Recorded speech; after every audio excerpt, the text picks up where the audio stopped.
Aujourd'hui, on va parler d'un petit tweet que j'ai trouvé assez intéressant de Alexandre Ouizil, un sénateur qui a l'étiquette Nouveau Front Populaire. Donc, il était dans une émission sur BFM TV intitulée «Les Français sont-ils sous-payés?» et il parle de quelques trucs qui sont intéressants, donc on va écouter. Vous ouvrez YouTube, vous avez de la pub pour Trade Republic, tout un tas de produits qui vous expliquent que vous n'aurez pas besoin de travailler, que la bourse va tout faire pour vous. J'ai pas d'intérêt particulier chez Trade Republic. J'utilise leurs produits, mais j'ai aucun intérêt à dire du bien ou du mal de leur plateforme. Je trouve que juste l'exemple est mal choisi. Je pense qu'ils font juste de l'éducation financière parce que ça manque cruellement dans ce pays. Et évidemment, voilà, à la fin, ils redirigent vers la plateforme, mais c'est le jeu, quoi. On peut reprocher des choses à Trade Republic, par exemple leur service client qui est pourri, les temps d'attente pour les transferts de comptes. Il y a des gens qui parlent du spread. Bon, moi, j'avoue que j'accorde pas beaucoup d'importance à ces accusations parce qu'il n'y a jamais de preuves, en fait.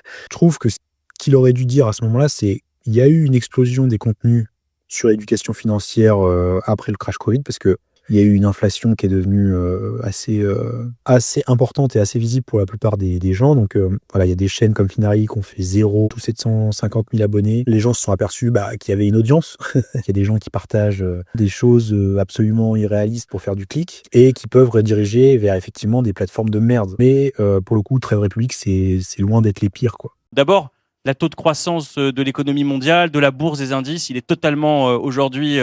il peut être totalement différent de ce qu'il a été dans le passé. C'est clair que les dernières années, elles étaient assez dingues niveau performance quand on regarde les courbes. Le truc est exponentiel, quoi. Alors le but, c'est pas du tout de crier au loup ou de faire peur ou quoi que ce soit, mais c'est juste, je pense que il y a quelque chose qui s'entend dans son discours, c'est de revenir un peu à une forme de réalité. Et je trouve qu'il a plutôt raison là-dessus. Il y a peu de personnes qui parlent d'un scénario où on aurait un marché baissier de 5, 10, 15 ans, quoi, comme on a eu en 2008. Et puis ensuite, il faut quand même, comme vous l'avez dit, un peu de technique. Donc dire aux gens que quand ils vont aller jouer au casino, en faisant des placements, même sur des bitcoins ou ce genre de choses, ils vont pas avoir besoin de bosser. Je trouve que c'est honnêtement pas très sérieux. Voilà. On rentre dans l'aspect le plus problématique pour moi de son discours.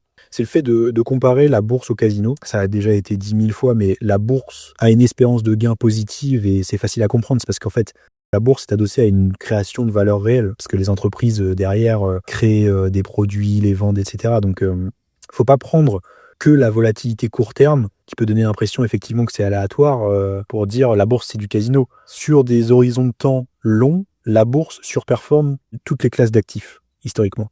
Et je vois pas pourquoi ça changerait, à moins qu'on rentre dans une décroissance, je vois pas pourquoi ça changerait. Donc je trouve que là, il va pas vraiment dans le bon sens. Balancer que la bourse c'est du casino, les gens, ça leur donne pas envie de s'éduquer en fait. Je fais des placements, regardez l'indice à long terme, ça fait plus 10 points. Et vous allez expliquer dans un livre aux gens qui vont pouvoir arrêter de bosser à 40 ans parce que ça n'existe pas pour 90% de ce pays. Donc, si vous voulez, 99, quand je vois, excusez-moi, les addictions qui se développent, vous me permettez quand même de le voir, ce qui est en train de se passer, les addictions qui se développent avec des gens qui jouent et qui boursicotent et qui jouent une partie de leur vie et de leur vie de famille, parce que c'est ça qui se passe aujourd'hui sur Internet et sur un certain nombre de plateformes qui existent. Ne faites pas comme si ça n'existait pas. Les addictions, évidemment, c'est un souci à prendre au sérieux. Après, je sais pas à quel point le phénomène dont il parle est répandu, parce qu'on a l'impression qu'en fait, tous les nouveaux investisseurs vont devenir des gamblers fous. Mais le truc dont il parle pas, c'est que quand tu gagnes de l'argent et que tu as une capacité d'épargne, en fait, que tu le veuilles ou non, tu fais un choix, en fait. Et ce choix, c'est celui du support qui va véhiculer la valeur que représente cet argent à un instant T. Donc si tu gardes ça en euros sur ton livret A, en fait, l'inflation sur le long terme va te déglinguer ton pouvoir d'achat, parce que ça, en fait, les intérêts compensent pas du tout l'inflation qui est une sorte de taxe sur le particulier, déguisée. Les discours sur la bourse, ça parle que aux personnes qui ont une capacité d'épargne. Donc ça paraît déconnecté des gens qui ont pas beaucoup d'argent devant eux. Voilà, là on parle du coup spécifiquement aux personnes qui ont une capacité d'épargne et qui veulent faire quelque chose de leur argent. Bardella lui a répondu ce message: lorsqu'il s'agit de gérer votre épargne, n'écoutez jamais les conseils d'un socialiste. Depuis plusieurs années, et particulièrement depuis la crise du Covid, ces plateformes ont permis de démocratiser l'investissement pour des millions de particuliers. Il ne s'agit pas de nier les risques liés à l'investissement, ni de vendre des rêves de richesse irréalistes, mais de reprendre concrètement le pouvoir sur son argent. À l'heure où l'État se sert allègrement dans la poche des Français et où la confiance dans le système des retraites n'a jamais été aussi érodée, ces plateformes sont incontestablement un facteur d'émancipation pour un nombre important de petits épargnants. Son discours, il est plutôt équilibré. Le seul souci du tweet, c'est qu'il rentre un peu en contradiction avec le programme économique du RN, qui en vérité est plutôt basé aussi sur un système de redistribution assez fort.